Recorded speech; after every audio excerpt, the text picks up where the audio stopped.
Bismillahirrahmanirrahim. Assalamualaikum warahmatullahi wabarakatuh. Perkenalkan, nama saya Fathul Muplipat Nur, NIM E1F1211017, jurusan Teknik Sipil, Prodi Rekayasa Infrastruktur dan Lingkungan, angkatan 2021.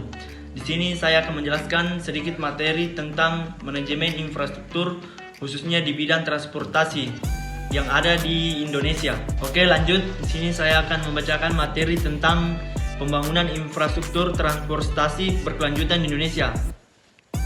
Berbicara mengenai pembangunan, tentu tidak terlepas dari pembangunan infrastruktur yang saat ini menjadi agenda utama pembangunan di Indonesia. Salah satu sektor yang menjadi fokus pembangunan yaitu sektor transportasi. Menurut State-Blink 1974, transportasi adalah perpindahan orang atau barang menggunakan alat atau kendaraan dari dan menuju ke tempat-tempat yang terpisah secara geografis. Sebelumnya masyarakat berjalan kaki atau memanfaatkan tenaga hewan sebagai alat transportasi untuk melakukan perpindahan dari suatu tempat ke tempat yang lainnya. Seiring berjalannya waktu, masyarakat mengalami hambatan dalam proses distribusi komoditi utama seperti gula, komponen, dan rotan, dan lainnya. Mengingat perpindahan dengan berjalan kaki atau tenaga hewan memiliki keterbatasan dalam segi efektivitas dan efisiensi. Transportasi berupa kendaraan bermotor pertama kali dikenalkan oleh pemerintah kolonial Belanda, di mana saat itu tujuannya untuk mempermudah pengawasan daerah-daerah yang jauh dari kegiatan pemerintah. Infrastruktur transportasi memiliki peran spesifik, yaitu sebagai sektor pendorong dan sektor pengungkit terhadap kegiatan atau aktivitas ekonomi dan sosial masyarakat. Transportasi menjadi sarana yang menjamin konektivitas antara satu wilayah dengan wilayah yang lainnya. Manfaat transportasi diantaranya: 1. Perpindahan orang. 2. Perpindahan barang. 3. Menjaga stabilitas harga barang. 4. Meningkatkan nilai ekonomi suatu wilayah atau kawasan. 5. Akrealisasi pengembangan wilayah. Lanjut, yaitu pembangunan berkelanjutan. Konsep pembangunan berkelanjutan pertama kali diperkenalkan pada konversi pertama PBB di Stockholm pada tahun 1972 dengan agenda utama membahas mengenai interaksi manusia terhadap lingkungan.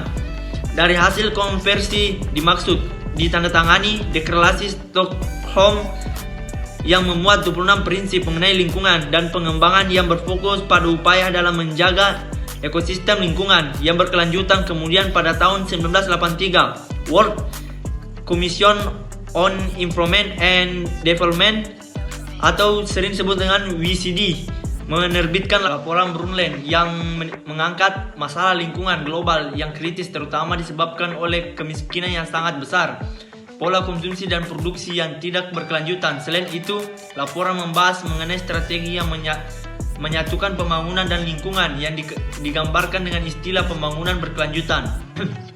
Dalam laporannya disebutkan bahwa pembangunan berkelanjutan adalah pembangunan yang memenuhi kebutuhan saat ini tanpa mengorbankan kemampuan generasi mendatang untuk memenuhi kebutuhan mereka sendiri. Pembahasan mengenai pembangunan berkelanjutan terus berlanjut pada KTT Bumi Rio 1992, menghasilkan dokumen berupa Agenda 21 yang merupakan kunci penting pembangunan berkelanjutan. Pada tahun 2015, PBB mengesahkan Sustainable Development Goals atau sering disebut dengan SDGs yang terdiri dari 17 tujuan dan 169 target sebagai tindak lanjut dalam upaya pencapaian Millennium Development Goals atau sering disebut dengan MDGs yang berakhir pada tahun 2015. Adapun 17 tujuan SDGs adalah sebagai berikut. 1. Yaitu tanpa kemiskinan. 2. Tanpa kelaparan. 3. Kehidupan sehat dan sejahtera. 4. Pendidikan berkualitas. 5. Kesetaraan gender. 6. Air bersih dan sanitasi layak. 7. Energi bersih dan terjangkau. 8. Pekerjaan layak dan pertumbuhan ekonomi. 9. Industri, inovasi dan infrastruktur. 10. Berkurangnya kesenjangan. 11. Kota dan pemukiman yang berkelanjutan. 12. Konsumsi dan produksi yang bertanggung jawab. 13. Penanganan perubahan iklim. 14. Ekosistem lautan. 15. Ekosistem daratan. 16. Ekosistem daratan. 16. Perdamaian, keadilan dan kelembagaan yang tangguh. 17. Kemitraan untuk mencapai tujuan.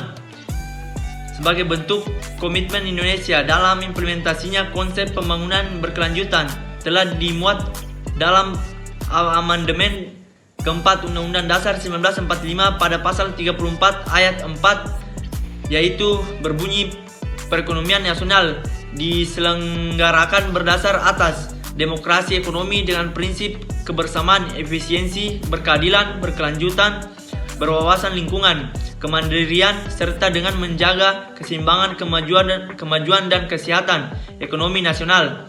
Selain itu, telah diterbitkan Peraturan Presiden Nomor 59 Tahun 2017 tentang pelaksanaan pencapaian tujuan pembangunan berkelanjutan. Lanjut, yaitu infrastruktur transportasi, salah satu agenda pembangunan berkelanjutan.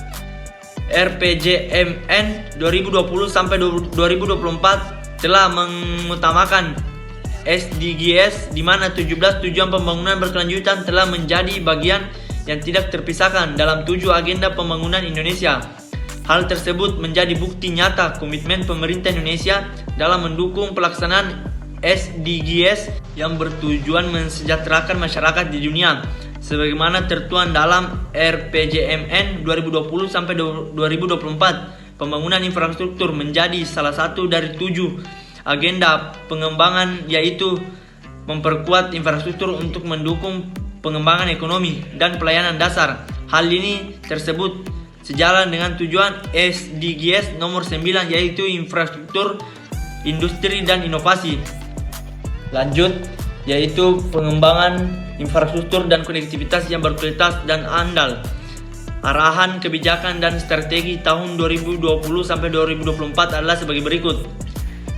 1. Meningkatkan konektivitas jalan ditempuh melalui 1.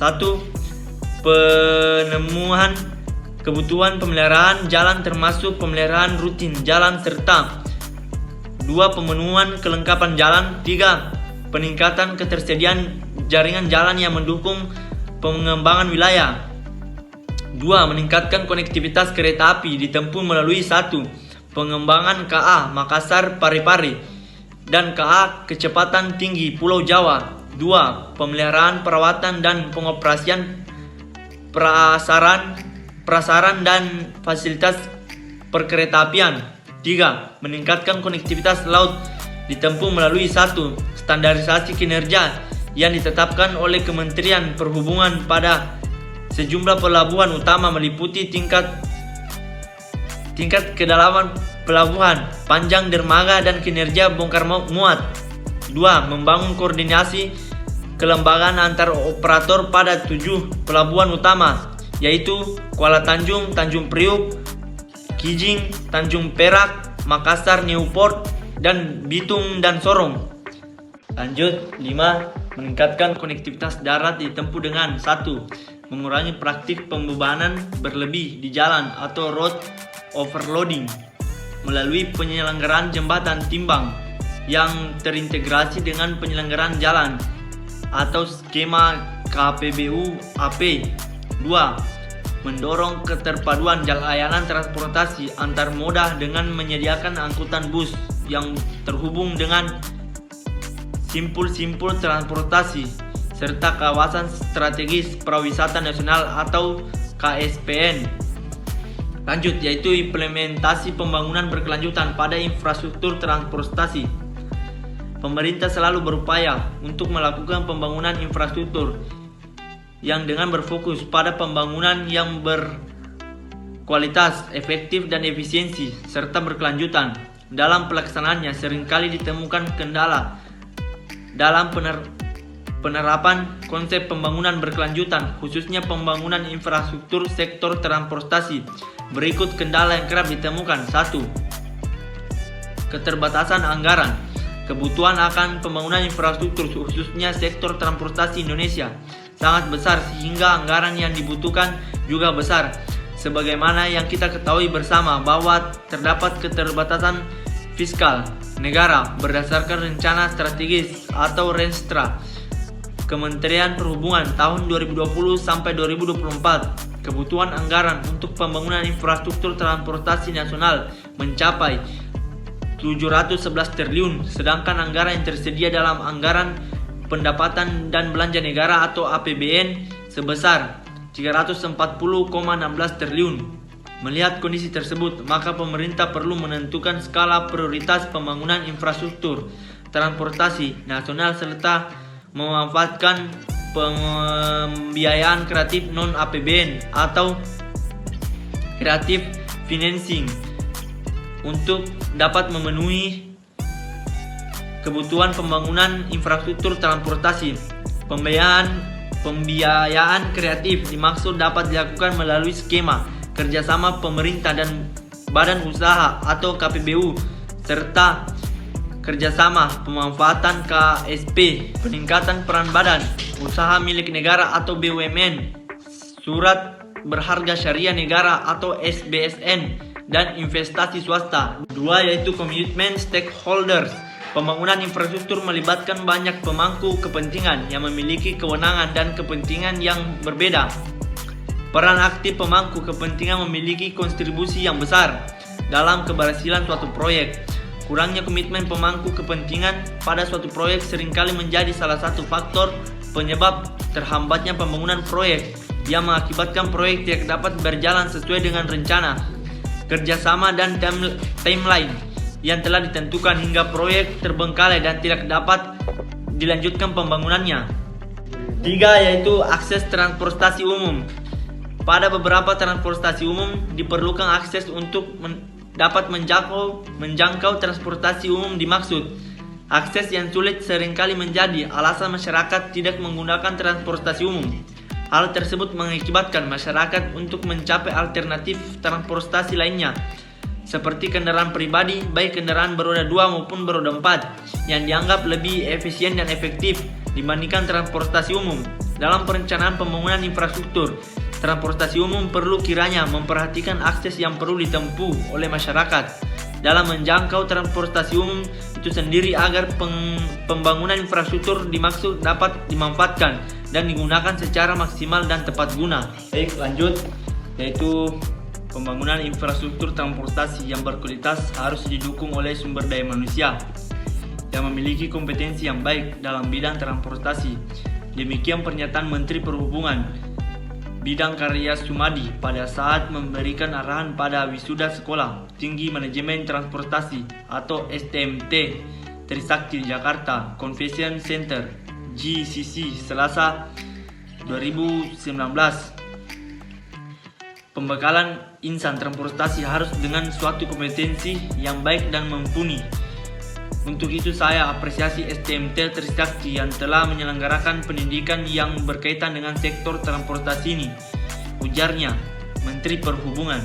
Lanjut, pembangunan infrastruktur transportasi dengan mempertimbangkan aktivitas biaya dan kendala waktu serta faktor lainnya seperti teknologi dan konsumen yang dilayani. Di samping itu, harus mempertimbangkan aspek peraturan dan perundang-undangan yang berlaku seperti pelaksanaan otonomi daerah dan pertimbangan keuangan antara pusat dan daerah. Melalui suatu perencanaan yang matang, maka pembangunan infrastruktur transportasi harus menjadi prioritas utama, terutama untuk menunjang pembangunan ekonomi secara makro maupun mikro yang lebih meningkat dan berkualitas. Salah satu langkah yang telah ditempuh oleh pemerintah untuk meningkatkan kapasitas infrastruktur yang terbatas terutama di tingkat daerah-daerah, khususnya di kawasan Indonesia bagian timur, yaitu dikenal dengan konsep Master Plan Percepatan dan Perluasan Ekonomi Indonesia atau sering disebut dengan MP3EI. Menurut Susanto 2013, pembangunan infrastruktur Indonesia seolah mendapat kembali momentum melalui peluncuran MP3EI pada 27 Mei 2017. Lanjut, maksud dan tujuan pokok daripada MP3EI tidak lain adalah memperkokoh landasan perekonomian di daerah melalui usaha untuk memacu atau meningkatkan produk domestik regional bruto atau PDRB.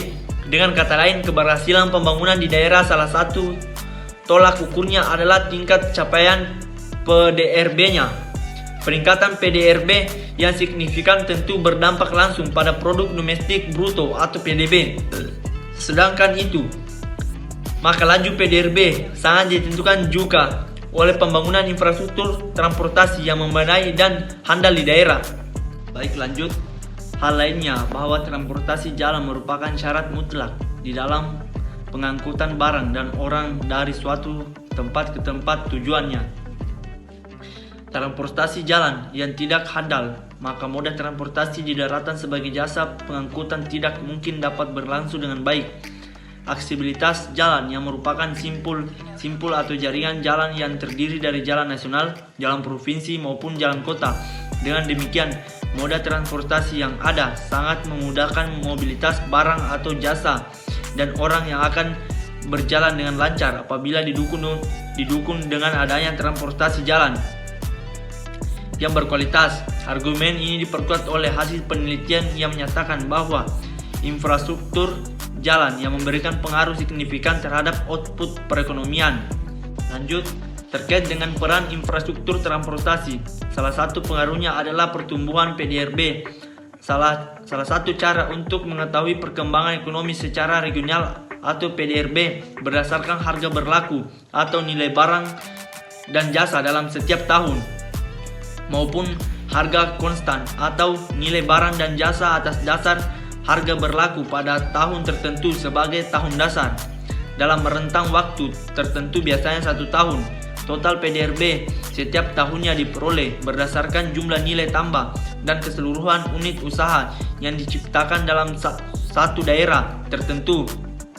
Untuk diketahui bahwa PDRB atas dasar harga berlaku dapat digunakan untuk melihat pergeseran struktur ekonomi, sedangkan perhitungan atas dasar harga konstan digunakan untuk mengetahui pertumbuhan ekonomi real dari tahun ke tahun, di mana faktor pertumbuhan harga telah dikeluarkan. Ada 3 pendekatan yang dipakai dalam menghitung PDRB, yaitu pendekatan produksi, pendapatan, dan pengeluaran. Namun pendekatan yang digunakan dalam menghitung PDRB adalah pendekatan produksi. Dengan demikian, PDRB meliputi total nilai tambah barang dan jasa yang dihasilkan oleh berbagai unit produksi wilayah di suatu daerah berdasarkan kurun waktu tertentu, misalnya setahun. PDRB dengan pendekatan produksi meliputi 1. Pertanian, peternakan, kehutanan, dan perkebunan. 2. Perkembangan dan galian. 3. Industri dan pengolahan. 4. Listrik, gas, dan air bersih. 5. Bangunan atau konstruksi. 6. Perdagangan, hotel, dan restoran. 7. Pengangkutan dan komunikasi. 8. Keuangan, persewaan, dan jasa perusahaan. 9. Jasa-jasa termasuk jasa pelayanan pemerintah. Secara empirik membuktikan bahwa peran infrastruktur transportasi sangat mempengaruhi pertumbuhan PDRB. Di antaranya yang pertama yaitu pengaruh infrastruktur pada pertumbuhan ekonomi wilayah yang ada di Indonesia. Adapun pengaruh transportasi, yang pertama itu pengaruh sektor transportasi terhadap produk domestik. Berdasarkan analisis shift, share, dan regresi berganda bahwa peran sektor transportasi signifikan positif terhadap PDRB Kabupaten Magetan. Ketiga yaitu pengaruh transportasi terhadap pengembangan ekonomi regional. Hasil regresi berganda menunjukkan bahwa panjang jalan dan jumlah kendaraan tidak berpengaruh secara signifikan terhadap PDRB Kabupaten. Panjang jalan berpengaruh terhadap kesempatan kerja. Sektor industri, pertanian, dan jasa berperan dominan dalam pertumbuhan PDRB. Keempat, dampak pembangunan prasarana transportasi terhadap kesejahteraan masyarakat. Menemukan bahwa bangunan prasarana transportasi berdampak pada mobilitas pada masyarakat, meningkat waktu tempuh dan biaya transportasi ke beberapa fasilitas atau perekonomian, pemerintahan, dan kesehatan dan pendidikan. Menurun. Kesempatan kerja semakin menurun, semakin banyak dengan adanya pembangunan jalan. Pemasaran hasil produksi pertanian maupun hasil industri semakin mudah. Mendapatkan rata-rata rumah tangga meningkat secara absolut 153% maupun real 64%. harga pangan atau beras relatif murah dibandingkan sebelum ada pembangunan jalan. Terkait dengan proporsi konsumsi dengan campuran yaitu jagung dan beras dari 25% menjadi rata-rata 50%. Lanjut, berkaitan dengan teknik analisis yang digunakan, maka hipotesis yang dibangun dalam penelitian tersebut adalah: 1. Diduga bahwa pembangunan infrastruktur transportasi jalan berpengaruh signifikan terhadap produk domestik regional bruto atau PDRB. 2. Diduga bahwa pembangunan infrastruktur transportasi pelabuhan laut berpengaruh signifikan terhadap produk domestik regional bruto atau PDRB. 3. Diduga bahwa pembangunan infrastruktur transportasi bandar udara berpengaruh signifikan terhadap produk domestik regional bruto atau PDRB. Oke, lanjut, adapun hasil dan pembahasan dari materi yang saya bawakan. Berdasarkan hasil regresi berganda dan berpengaruh variabel infrastruktur jalan terhadap PDRB Kota Ambon menunjukkan bahwa hasil uji serentak atau simulan atau uji F diperoleh hitung sebesar 54,294 dengan tingkat signifikan 0,000. Berhubung nilai probabilitasnya adalah 0,000 berada jauh di bawah 0,5, sehingga model regresi dapat digunakan untuk memprediksi adanya peningkatan PDRB. Artinya variabel jumlah angkutan jalan, kunjungan kapal, jumlah angkutan jalan, dan frekuensi penerbangan pesawat secara simultan berpengaruh secara signifikan terhadap PDRB Kota Ambon. Sedangkan uji parsial atau uji T adalah untuk menguji pengaruh variabel infrastruktur transportasi yang terdiri dari infrastruktur jalan, infrastruktur pelabuhan, dan infrastruktur udara terhadap PDRB Kota Ambon. Syarat untuk mengambil keputusan menerima atau menolak suatu hipotesis diperlukan pengujian hubungan kausal dengan metode analisis regresi linear berganda, yaitu dengan cara membandingkan nilai probabilitas dengan taraf signifikan sebesar 5%, di mana 1. Jika probabilitas lebih besar dari 0,05 maka HO diterima. 2. Yaitu jika probabilitas lebih kecil dari 0,05 maka HO ditolak. Lanjut, temuan ini sejalan dengan teori bahwa bila terjadi peningkatan penggunaan modal dalam bentuk investasi infrastruktur jalan, tentu akan merangsang pertumbuhan output. Dengan kata lain, peran infrastruktur jalan melalui sektor pengangkutan memberikan andil yang besar dalam mendistribusikan barang dan orang secara efektif dan efisien. Karena itu, kapasitas infrastruktur jalan yang memadai dan berkualitas akan memperlancar arus migrasi moda transportasi atau angkutan jalan untuk mengangkut barang dan orang ke tempat tujuan secara tepat dan efisien. Apabila dikaitkan dengan panjang jalan dalam Kota Ambon adalah 3.552,704 meter, dengan dimana dari sisi jenis permukaan jalan sekitar 8.340 meter belum diaspal, 4.290 meter adalah berkerikil, 4.050 meter adalah masih berupa tanah. Sedangkan dari aspek kondisi jalan di kota yang mengalami kerusakan ringan adalah sepanjang 45.820 meter dan rusak berat sepanjang 7.500 meter. Hasil tersebut menunjukkan bahwa infrastruktur jalan relatif baik dan berkualitas sehingga dapat memperlancar kegiatan pengangkutan barang atau orang ke tempat tujuan secara efektif dan efisien, dapat meningkatkan PDRB bagi Kota Ambon. Lanjut, secara parsial infrastruktur transportasi pelabuhan laut dan transportasi udara belum mempengaruhi peningkatan PDRB Kota Ambon. Pada hal ini secara teoretik mengatakan ketersediaan transportasi yang memulai tentu akan berperan dalam meningkatkan PDRB, terutama dari sektor jasa pengangkutan. Namun tidak demikian. Hal ini dapat disebabkan karena barang dan jasa yang diangkut oleh transportasi laut lebih banyak dibandingkan dari luar Kota Ambon atau Kepulauan Maluku. Sedangkan jasa transportasi bandar udara lebih cenderung mengangkat orang-orang dibandingkan dengan komoditi atau barang Dengan kata lain, masyarakat Kota Ambon adalah masyarakat yang relatif cenderung konsumtif, bukan masyarakat yang cenderung produktif. Baik, adapun kesimpulan dan saran dari materi yang saya bacakan, yaitu berdasarkan hasil analisis data mengenai analisis pengaruh pembangunan infrastruktur transportasi terhadap produk domestik regional bruto atau PDRB Kota Ambon, diperoleh kesimpulan sebagai berikut. 1. Pengaruh pembangunan infrastruktur jalan secara parsial berpengaruh secara signifikan terhadap PDRB Kota Ambon. Hal ini diperkuat dengan nilai probabilitas 0,010 lebih besar dari 0,05. Dengan demikian dapat disimpulkan bahwa HO ditolak. Hal ini dikarenakan kapasitas infrastruktur jalan yang ada di Kota Ambon meningkatkan mobilitas. Peningkatan menjadi lancar sehingga kegiatan ekonomi masyarakat makin bertumbuh dan meningkat dari waktu ke waktu. 2. Infrastruktur pelabuhan laut secara parsial belum berpengaruh secara signifikan terhadap pertumbuhan ekonomi Kota Ambon. Hal ini tersebut didukung oleh nilai probabilitas yaitu 0,309 lebih kecil dari 0,05 yang berarti HO diterima. Hal ini terjadi karena distribusi dari infrastruktur pelabuhan laut ternyata kecil sehingga belum berpengaruh terhadap PDRB Kota Ambon. Penyebab lainnya adalah masih terbatasnya prasarana dan sarana serta depo dan moda bongkar muat.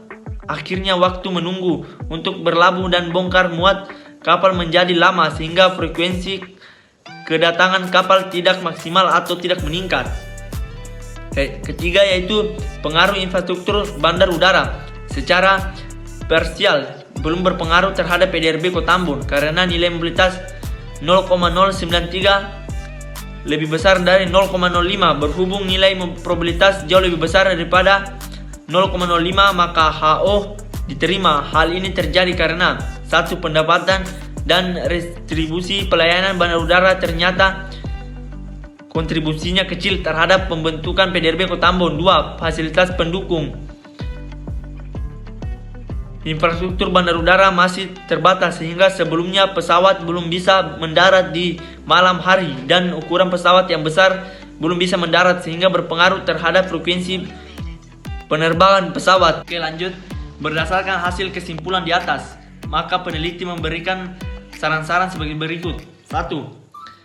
Pembangunan infrastruktur jalan masih sebagai berpeluang untuk dapat meningkatkan produk domestik regional bruto atau PDRB Kota Ambon. Maka pemerintah pusat, provinsi dan kota dalam kebijakan pembangunan kapasitas infrastruktur jalan perlu ditingkatkan secara profesional dan bersinergi dengan cara perlu merelokasi pedagang kaki lima atau PKL ke tempat tertentu. Demikian pula terminal maupun area parkir disediakan agar mobilitas kendaraan dan arus angkutan barang menjadi lebih cepat serta aman. 2. Agar kapasitas infrastruktur pelabuhan laut berpengaruh secara signifikan terhadap PDRB Kota Ambon, maka pemerintah dengan pihak terkait supaya kapasitas depo dan fasilitas bongkar muat barang diprioritaskan untuk pembangunan ke depan sehingga bongkar muat dan arus distribusi barang ke tempat tujuan menjadi lancar. 3. Agar infrastruktur bandar udara berpengaruh secara signifikan terhadap PDRB Kota Ambon, maka pemerintah dan instansi terkait selaku eksekutor di lapangan perlu menambah panjang landasan pacu supaya pesawat berukuran besar dapat mendarat dan fasilitas harus ditingkatkan kemampuannya sehingga pesawat dapat mendarat di malam hari. Baik, itu saja materi yang dapat saya sampaikan pada malam hari ini. Saya akhiri dengan ucapan terima kasih. Wabillahi taufiq walhidayah. Wassalamualaikum warahmatullahi wabarakatuh.